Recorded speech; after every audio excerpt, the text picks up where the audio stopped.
Welcome to Teachers Talking Teaching, where we celebrate and elevate the art of teaching. Welcome back. We are here with Jason, language arts, film, and theater teacher.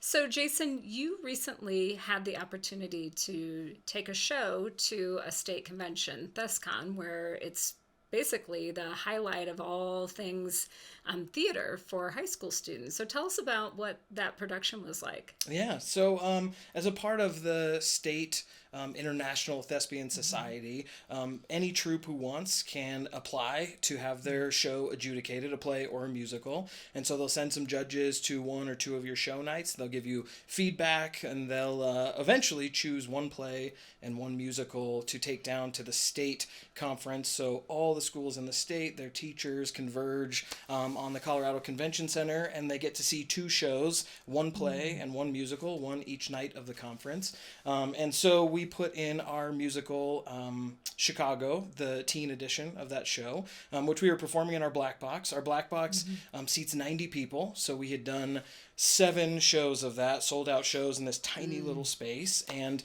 they came and judged, and the feedback was fantastic. You cross your fingers, but you never know what does it really mean? Is it really going to happen? And then a few weeks later, when they'd gotten through all of the shows, they called and said, "We want your musical to be the one that's down here at this conference with us. So do you agree to do it?" And we said, "Yes, of course." And so we spent another month basically switching that show over for a larger space. So we moved it into our main stage theater, which seats 700. So we could get a sense of how does that look out there, and how does it feel, and can the actors get used to it, and the musicians who are with us on stage for that production. So getting everybody on board with all of that. And then eventually we were able to move down to the Belco Theater, which has 5,000 plus seats. Gosh. And, they were probably 4,000 of those were filled with students and teachers from across the state. So it was unbelievable. I mean, it's a stage where like celebrities have performed, and even backstage, the students are seeing those pictures on the wall and thinking, this is so cool. And I was telling them, yeah, those are all the people who have performed on the same stage. Like, you're kidding. It was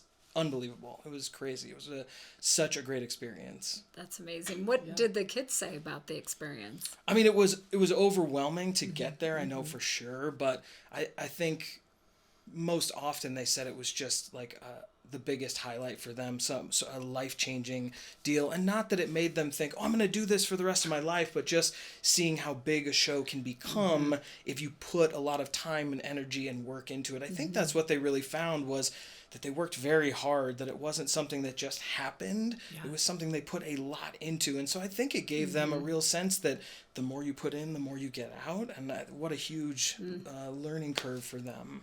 Yeah, absolutely. Well, in Chicago, and I know this about your program in general, that sometimes Chicago wouldn't necessarily be every average high school kid's experience in the United States. They wouldn't get the chance to do a show like that. It's, in the realm of controversial for sure. And I know you've chosen other shows like that. So talk about the process you go through to choose that kind of show, and then also support families and kids to put on a show like that with big adult themes. Right. Yeah.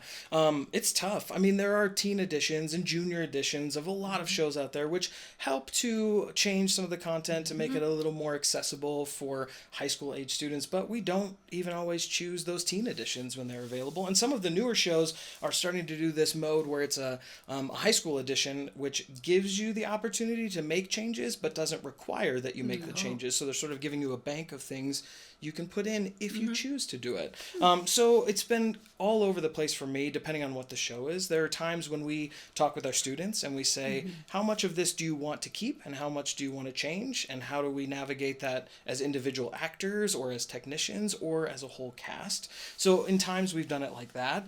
And other times I just go in with a heavy hand and say, look, I'm not going to be comfortable with this, that, and the other. And we just remove those, and they usually yell at me, oh, we don't get to do those great jokes. And I'm like, nope, we don't get to do those ones. I already took them out, and you can blame it on me. But part of it for me with edgier or riskier shows is that I always want a season to incorporate both ends of that. So I always want it to be balanced and have a chance for students to express the language and the content that they are a part of every day, even though it's not always represented in the plays or musicals we do. But then on the other end, we always need to have a show that we could bring anybody to, from little kids on up to their grandparents, and not have any concerns about anything. So if I build a good season, I feel like it has both ends of that, and then something in the middle that sort of helps to hinge those, so we're not sending our families or our community members feeling like, oh, sometimes I come and it's this G-rated and other times it's not. What do? We try to build it, if they came to every show, that they would really feel like they were stepped all the way through it and would feel comfortable the whole time. So that's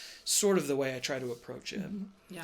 That's amazing how you kind of think about the arc of the school year and what shows you'll do at the beginning, kind of the middle, and the end, to set up this kind of range of experiences. How do the students get involved in sort of determining that arc of experiences? Yeah, well, they're always suggesting shows, no matter what. No matter what I do, they will always send me, hey, we should do this, we should do this. But I do solicit that from them as well. We have a top tier group of students as they move up that become sort of this like higher tier level of performers or technicians, and I go to them first and say, look, we're thinking about shows.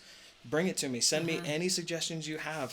But I also try to think about what we've done in the years past and try to help them to see that. If they say, what about this show? And I'm like, well, it's a lot like one we just did last year. Do you really want to repeat that sort of vibe? And anytime I can help them to look for newer shows that will fit, I'm happy to have their voice in it. And there are, of course, things they don't understand, like, what kind of cast members do we have available? What kind of musicians do we have available? How skilled are our current class of technicians? So sometimes I keep those things to myself, and I just let those temper their suggestions along the way. That's true, because you're also, not only are you arcing a year, but you're arcing a 4-year career for kids that are progressing through and changing each time. And so a lot of times those kids are the same for 4 years and then change. So, yeah. But what I know and respect about your program as well is that you guys involve kids in every step of the way. Like your pit crew, your musicians, everything is student run. Yeah. So can you talk about the challenges of that, but also like the why behind that? Yeah. I mean, I think I learned it when I first stepped into my job. It was like, I didn't really know if I knew how to do it well. So as a lot of young teachers, I feel like we're just going for it and hoping that we're doing an okay job for the first little bit until like the fake it till you make it sort of feel. But we were doing a show, a collection of plays, and this sound technician said to me, it'd be really funny, there's some language in here, it'd be really funny if I just censored it all with a big loud bleep and they never said it, and so we could do that. And I thought, this is awful, I'm gonna lose my job, this is a terrible idea. But he was really passionate about it, and he assured me it was gonna work. And so, because I was young probably and was like, let's go for it, we did it. And I think that was a moment for me of realizing they have great ideas, and like I can get behind those ideas and I can help to make that happen. And his idea was tremendous. It worked great. And it was really a big deal for me to see that their ideas need to be the leadership position as we go, because it's their show. And so over the years, I've given as much as I possibly can to any part of the show for them. I mean, when it comes to the show, if it's opening night, I'm not sitting in the seats watching it necessarily, but I am really just sort of a ghost, front of house to back of house, just making sure that nothing has gotten away from them, but I'm not doing anything else. They're doing all of it, and they should, because in the end, like, they're going to get all that applause. They're going to be there for that. That's not me, that's them. And so making sure they own that from the very beginning is super important to me. So how much support do you get from your administration, when it comes to controversial shows?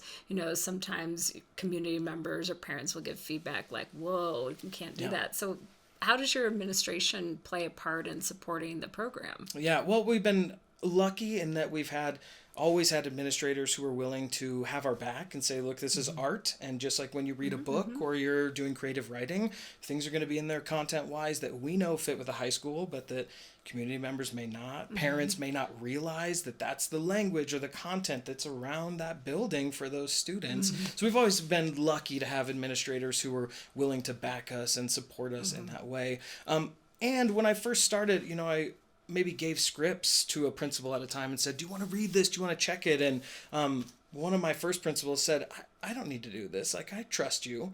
Like, I've got a lot of things going on, and I don't need to read these. And if I can't trust you, then we're in a bad spot. So, like, go for it. And since then, that's the sort of road we've gone down, is me just knowing if I take a risk, there might be some pushback, and I need to be ready. And the students need to know how to be ready for any of that content. So having all those upfront conversations to make sure we're all on board with it. And, students always have the last say in any of those things. If there's ever content or language they don't want to use, they don't use it. They just tell me what they're going to substitute, and they do it. So I sort of defer to their comfort level first, and then luckily have administrative support for everything else that we do. That's awesome. How about the financial support too? I know theater can be really expensive to run. Do you feel like you have the financial support as well? Yeah, it's tough because, everybody has a very slim budget.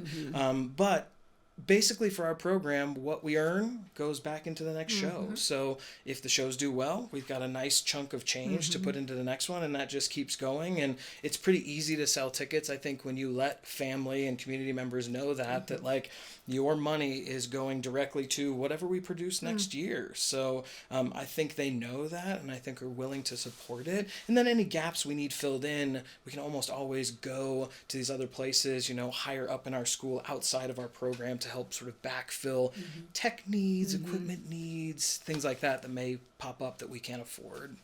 We've talked around the fact that you team with kids, you team with administrators, but let's be real too, you probably have another team of teachers that work together. So how do you navigate breaking up the jobs or sharing jobs, and how do you work with the other staff members to make sure that the show becomes what you all hope and dream, and what the kids hope and dream for? I mean, a great team, always a great team for every show. So in a musical, we'll have a choreographer who works a third of the time, a vocal person who works a third of the time, and then I will work the other third on both the staging and the tech components. What's nice is working together like that. When the students on the cast are in their vocal work, I can be with the technicians helping them to run that. And then when the staging happens, the technicians are feeling good enough to keep doing that work on their own. Or when we break for choreography, if I need to pull students out, then I can do that to work with them. Vocal coaches can do that. So having a choir person, and also, a pit conductor, someone who's teaching in the mornings or other separate times of day, all of our musicians to play that score for us. It's incredible. And it's great, if I go in early in the morning and I'm working on grading or planning or whatever, but I can hear down the hallway the music being learned for the show, and it's 8:00 in the morning, then I feel so good knowing we've got so many people helping to lift these students to what they want to achieve, to that goal they want to reach. It's amazing. Yeah. So what's something that you've learned in your career doing language arts, tech, film, theater, that you would share with somebody who's maybe newer in the profession? Well, I mean, there's two things. One, we were just talking about the other day, is a young teacher, you carry a lot home with you. And I think learning to not carry as much home with me on my back was a huge thing. And I don't know that there's any trick to that, but I think just hearing people say it sometimes is important. Of like, when you're young, you take it all personally and you take it home with you, and you learning that separation is very helpful. But I also had a veteran teacher who told me way back at the beginning, when I was very upset with a student relationship building that wasn't going well, or a curriculum that wasn't working, and I felt very personally offended, and she kept saying, she just kept repeating, "It's not about you. It's not about you." And at first I felt offended, like, I'm not making it about me, I know. But what she was really saying, right, was like, they've got so much going on in their own heads and in their own lives. When they have any of these things, it's most of the time it's not something you're doing. It's just something you need to help support. And anytime I feel like I get stuck, I can go back to that. It's not about me. It's not about me. And that's really helped me tremendously. And that was a long time ago. I mean, that was in the first or second year of teaching, and I have thought it every single year since then. I feel like theater, there's a natural connection to the theater teacher. So you probably, like, the relationship is important to you, but it's probably equally important to them, and it lends itself to them asking you to carry a lot home. Right. They need to be vulnerable on stage, and I need them to be vulnerable on stage, but that means being vulnerable together, and that's very tough. And Yeah, Yeah. definitely. I had such a close relationship with my theater teacher that she was a bridesmaid my wedding. You spend so much time, that teacher-student relationship, not only in class, but all the hours and preparing, that there's a lot of, incredible, mentoring that happens between a theater teacher and students, just because, you've created a safe space for kids that they tend to be more vulnerable and share like what's going on in their lives.